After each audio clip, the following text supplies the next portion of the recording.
So I'm trying to stay committed to the vlogging process. Um, Yesterday was the consent appointment. I did post a video of all caregivers present.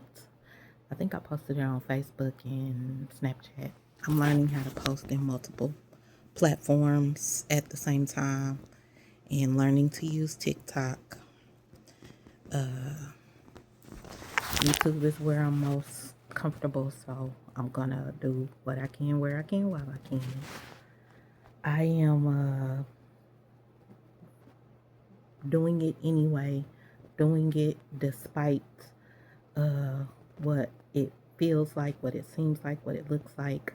I'm doing it without knowing all of the steps ahead.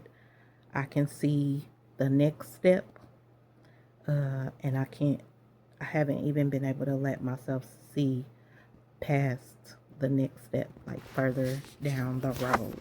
And what I mean by that is I'm taking this transplant process as it comes, which is the reason that I'm trying to document and vlog consistently, because I will be able to go back myself and see the transformation.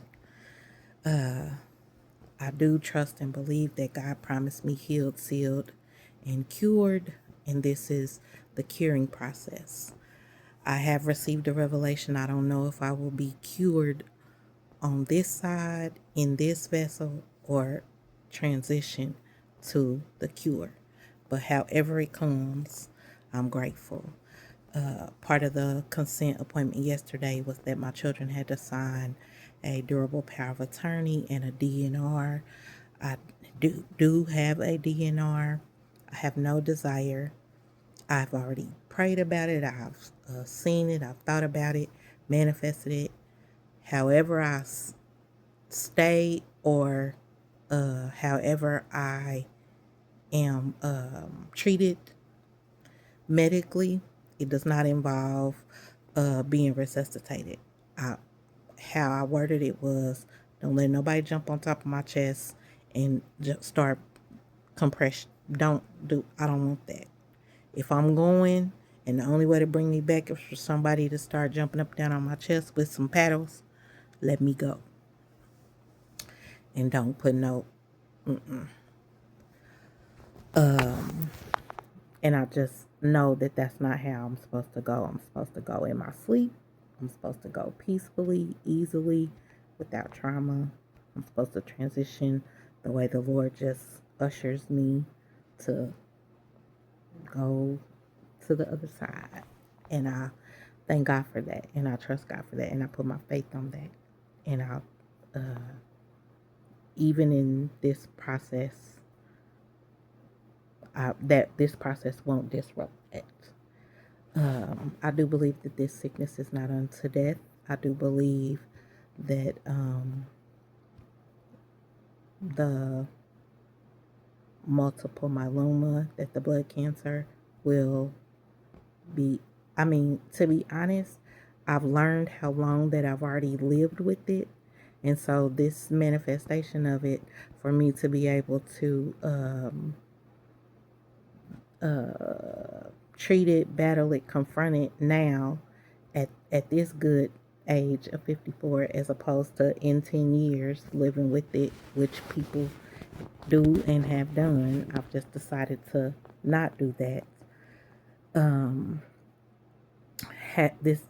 The disease, cancer, the disease has a progression, and I thank God for interrupting the progression, moving it into remission, and then being able to extend that remission. So that is the goal. I again will document. Today was just medicine and preparation for the next part of the process, the next things that will happen are I will start receiving GCSF, and I'll look up the exact terminology for that, but I'll receive injections in my stomach again. These injections are to increase my um, bone marrow and stem cell production. Stem cells come through bone marrow. Bone marrow is blood cells, and these injections are to increase the production, kind of like make my bone marrow and stem cells production expand so that the stem cells come into my blood flow so that they can be collected, so they can overproduce, so that they can be collected. These stem cells that they are collecting are the stem cells that my body is producing right now after the 4 rounds of targeted chemotherapy that I completed um, in the 3rd week of July, a week ago. So these are they found uh, targeted the cancer, they treated those, they showed me my numbers where the metastasis was 4%, now it's 0.07%, like less than a tenth of a percent that has responded to the targeted chemotherapy and treatment therapies. So now these stem cells will be overproduced. So I'll have an injection on Saturday, Sunday, and Monday. Same as the chemo that I had before in my tummy. And they're already dosed. The oncologist that I met with yesterday the doctor is already, and the pharmacist is already prepared these injections. They're based on my prior treatment, current medication, uh, prognosis treatment, and weight, body weight. And so I will receive those on Saturday, Sunday, and Monday. On Tuesday, I have a procedure where I will receive the catheter.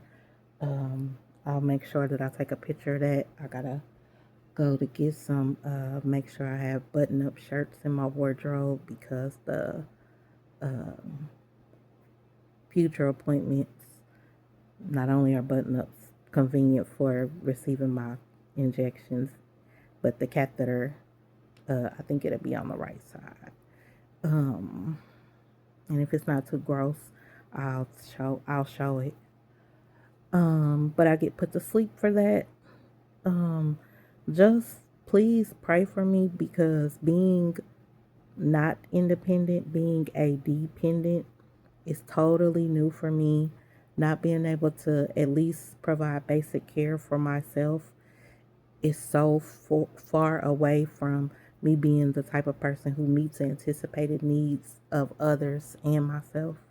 So this is one end of the spectrum to the other, moving myself to being a dependent. And I keep reading and praying and trying to get myself to a place where, okay, well, I have no choice but to call out for help if that's all that I'm able to do. But I'm also at the same time finding myself like with the expectation that, well, it won't be that bad. Like, I'll still be able to get up and get myself to the restroom, or I'll still be able to, you know, put on a diaper if I need to wear a diaper that day. So those kinds of things that if I'm not able to do that, I'm not exactly sure how I'm not sure what that experience looks like because, yeah. I did find out that I'm not able to receive the treatment totally outpatient, but I only have one night in the hospital. So one overnight hospital visit, and that's because of insurance, because of the process of apheresis, how I received the stem cells, being connected to the IV, the monitoring, that all of those things.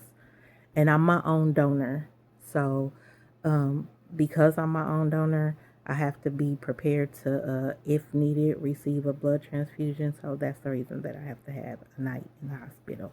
But I don't believe that I'll need that. And one night is way better than having to do this whole process inpatient, which 5 years ago was the only option for this type of process. So I'm just grateful for God's timing. I thank you for your prayers, your prayer support. I've received so much prayer support. Again, I can feel the power of the prayer. I can feel the love lifting me. I can feel the being able to rise above and intervene in the times of the most painful parts, the most emotional parts. It's emotional for me just thinking about other people who have conversations with God about what I might be going through, and God reminding me in my conversations with God that people are talking to me about you. Just like me and God pray about other people's needs, I'm still praying for y'all. I'm still praying for you. I'm still praying for this world. I still voted. I don't watch the news and haven't, but God is in control and God is sovereign. So I am grateful, thankful. I will keep updating. I will keep posting. I will keep learning. I will keep advancing. And I'm going to keep praising too, because if these are some of my final days, I definitely want them to be full of praise. So I am grateful. I am thankful. If God never does another thing for me, God's already done enough. And if this is as far along as I get in the process, this is enough. Nothing about my uh, legacy history DNA says that I deserve um, even this, even these opportunities. So I'm grateful. I am thankful for such a time as this. I am grateful for the prayers. I am grateful for the power of prayer. I am grateful for the promise of healed, sealed, and cured. And I hashtag that because I got that directly from the Holy Spirit. That was a download to me from directly from God. I know how to hear God's voice. Um, and I know that you do too. And I'm grateful. Be encouraged.